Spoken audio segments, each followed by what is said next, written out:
LGBTQ community to be representative of that, but also for my kids who have two moms to be able to look at a city council and be like, oh, mom wants to do that too.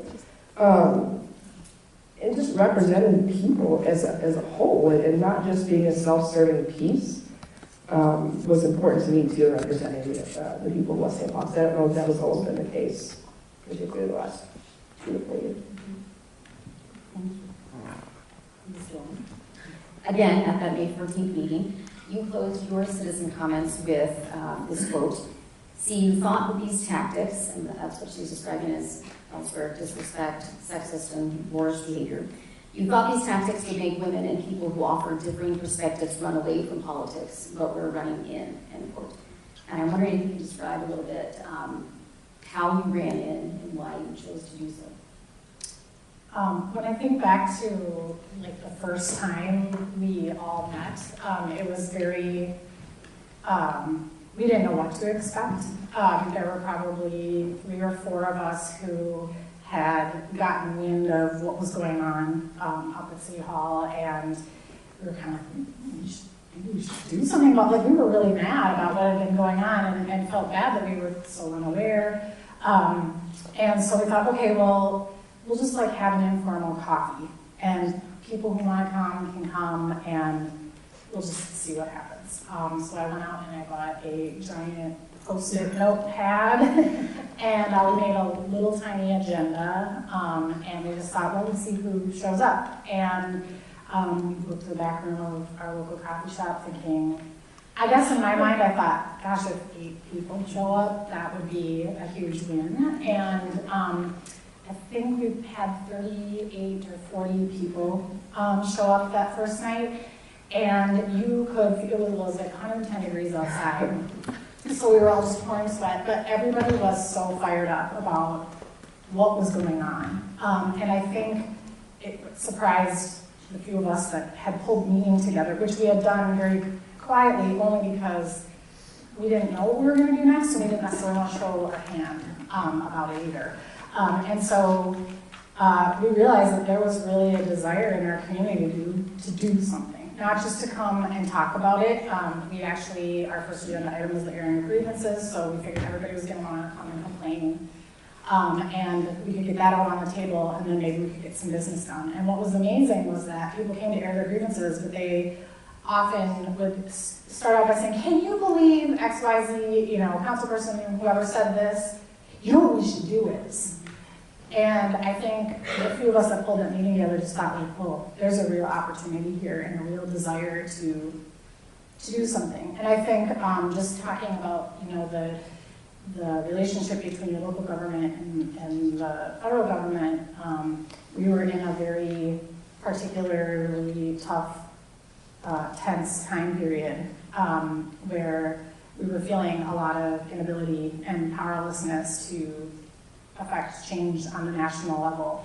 And I think suddenly we had a room full of 40 women who were already mad, and then you can draw direct relationships to the things that were happening on the city level with what was happening nationally. Like the headlines in the news, you could have just like covered up names and it would have felt like it fit the city. And so it was like, finally, this is something where like we can show up and we can have our voices be heard.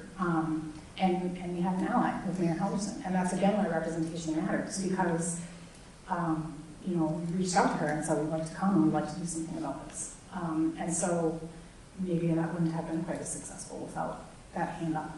Mm-hmm. Oh, you all just should start feeding each other. This is so useful. Okay. I love having all 3 of you together on this panel because I think you present such compelling examples of what leadership looks like. And so I have a kind of leadership-focused question for you all.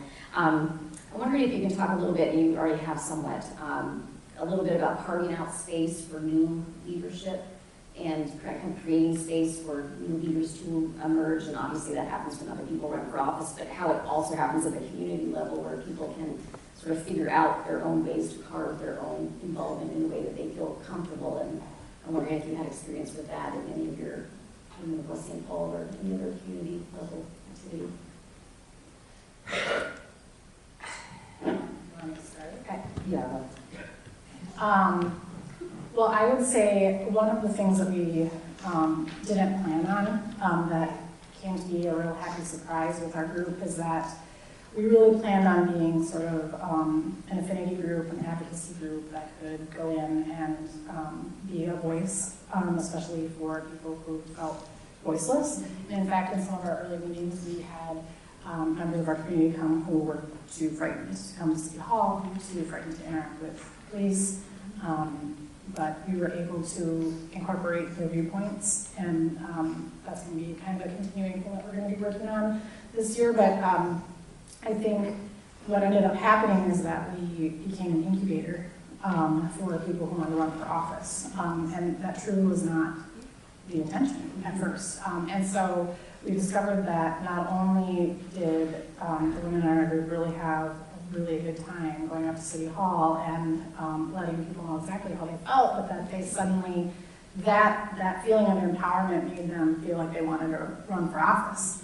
And so, you know, we had that within our group. We had people within our group that wanted to get on committees and commissions that had been sitting with vacancies for a long time.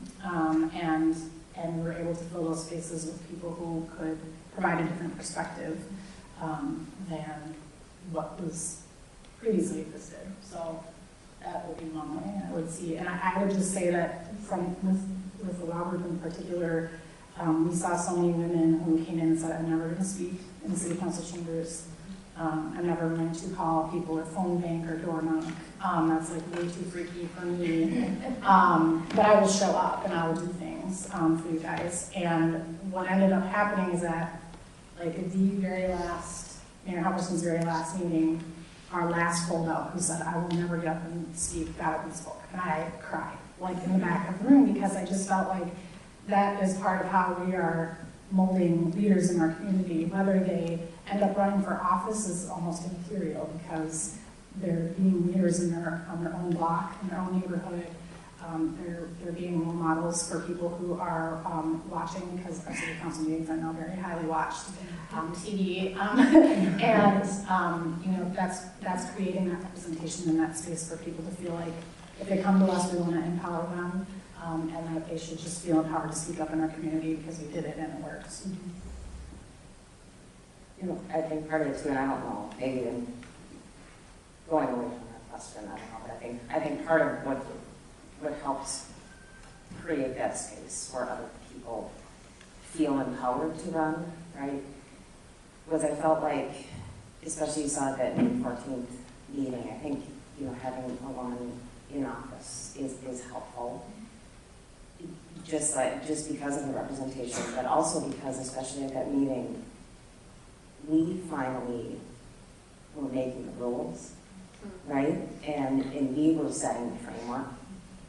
And I remember sitting with John Justin in the audience and his wife, Kelly Freeman, before that meeting, and talking about the frustrations and how so much stuff was happening in our community, but people were afraid to talk, and they didn't know how to get it out there. Mm-hmm. And so I knew that if I could set a stage that was fair, and that if the women who were telling me that they were too scared, if I could give them, just look at me and it'll be okay. And if you're not comfortable, then don't do it. But I'll be there, and I'll be looking. And it will be okay. Because we're not going to do this. Like the ground rules I said, we're not going to do the back and forth. You're going to have the space and the time to say what you need to say. And that is something that had never happened before. Mm-hmm. Right? Or at least that I had never been a part of that. Mm-hmm. So I think that is a way to, because that, like Katie was saying, that gave women and others in underrepresented communities the feeling that they could speak. And then that led to, well, I can't speak, now I want to be on a committee, now I want to run for office. Now, not only when you had the question, the initial question about why does local politics matter, how do we get to state, national level? Well, it starts here. It starts on school boards, the city councils, and all those things. So I think that's, from my perspective, one way that we do that. Yeah, yes to all of that. You know, Katie mentioned people say they weren't going to speak at the podium, they weren't going to, door knock. And When people want something, they change their mind pretty quick. And it's great to see it, and door knocking is not for everyone, right? I mean, the people that would show up to volunteer to door knock for me, I was like, no, it involves people, right? And you know, they were good with it, but other people did other things, like we wrote postcards. And so there was a gigantic room full of 90% of introverts writing postcards. And that's because they wanted to lead in a way, and that was an opportunity to feel comfortable with. And I think sometimes we look at just running for office as a way of leadership, when that's not even part of it. I mean, I wouldn't have been elected if I didn't have all these other people stepping up in different leadership positions. So it doesn't always have to come with a title. I think that's an excellent point, and I think everybody in Raleigh at some point has been asked, so when are you running for office? And it's a wonderful compliment, but it's also, but we can affect a lot right here. Look at what we did. None of us are elected officials, and now we have the ear of people, on the council, within the communities, the planning commission, and we've consistently shown up, and so they know we're going to be there. We're either going to be watching, or we're going to be asking questions, or we're going to have opinions, and so it has created that foot in the door, and from there.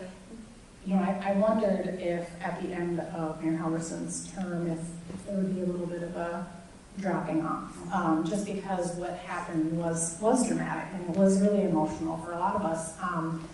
But that once you get a taste of that, once you get that chance to affect some change about something that you really care about, and everybody involved cares about different things. We don't all necessarily have the same goals. We have the same mission, but not necessarily the same some goals in mind. Every time someone just does something, I'm just so amazed, and my heart grows at 6 sizes because it's something that they just really, really cared about, and so they just went out and did it and made it happen. And some of those people are sitting in the audience tonight.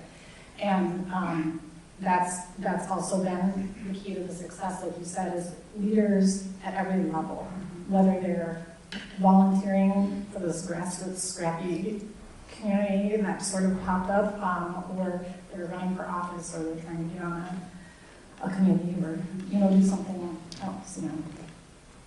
I really love the example of the ground rules for the meeting for a number of reasons. But I really like your point there, Halverson, about when you're in the room and at the table, you can create the rules in a way that is going to be a civil discourse and be an effective discourse, right? I think that's the key, is that civil discourse can be a very effective way of making your point, particularly when, in your case, you all are challenging the status quo, which by definition can be seen as disruptive, right? And can be, by definition, seen as uncivil when you're just there making a very calm point, right?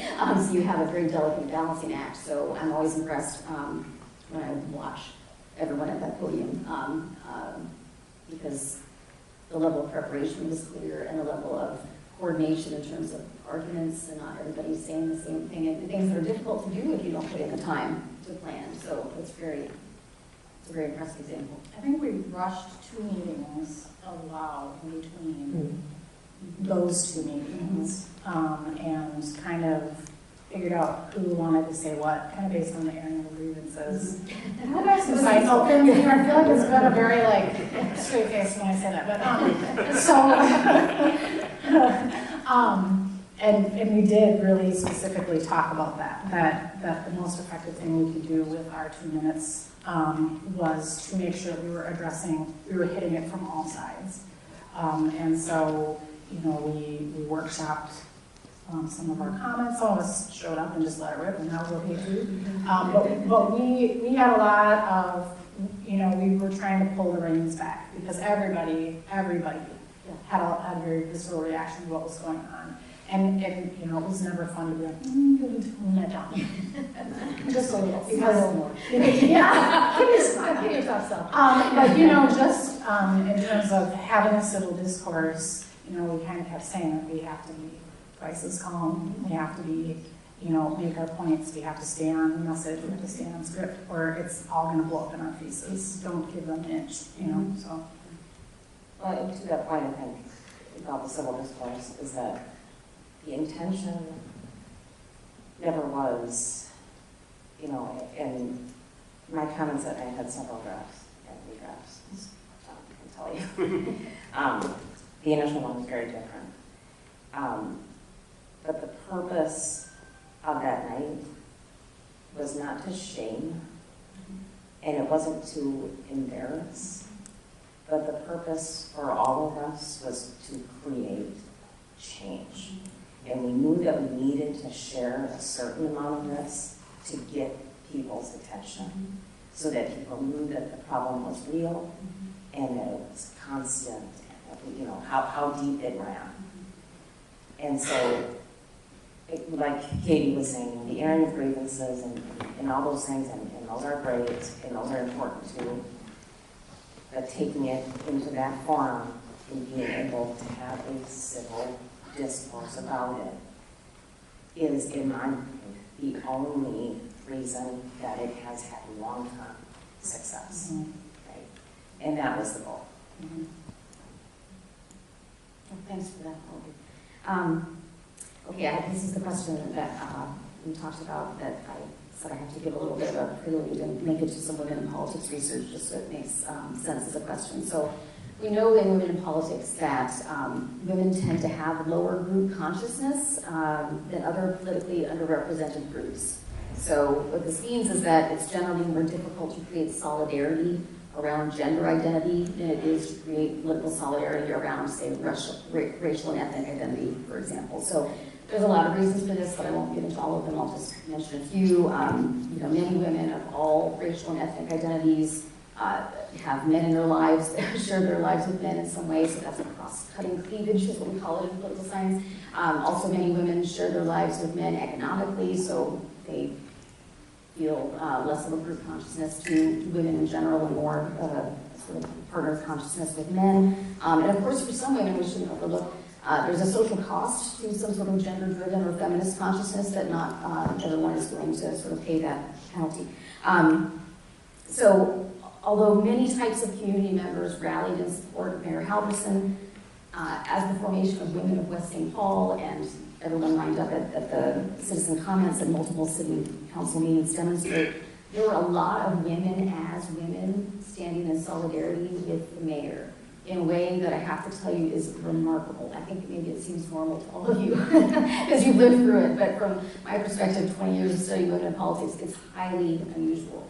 And I'd love for each of your thoughts as to what it is about this situation that mobilized women to use their political power so effectively. It's the question of the night, but no pressure. Well, a lot of it goes back to what I think Katie already alluded to, that there was all this stuff happening at the national level, right? And so it felt like something that, oh my gosh, it's right here. Oh my gosh, I know who he is. I know who he is. I know who she is. She lives on the block. You know, and so it was something that you could do something about, right? And it was right here. But as far as, you know, and that's in my comments, I had said, you know, I have never felt something like this before, that's like you're referring to. Yes. And I'm not quite sure what that was. I don't know. And part of it to me is that we just have to do a special committee. I mean, it really is. But it is remarkable, and I have never, ever felt that before. Something that you always wish for, right? And that you always hope exists somewhere. But I don't know if I can answer it. I don't know if you guys have other thoughts on that. We have a group of women that are so phenomenal. I don't know, maybe there's something in the water in West St. Paul.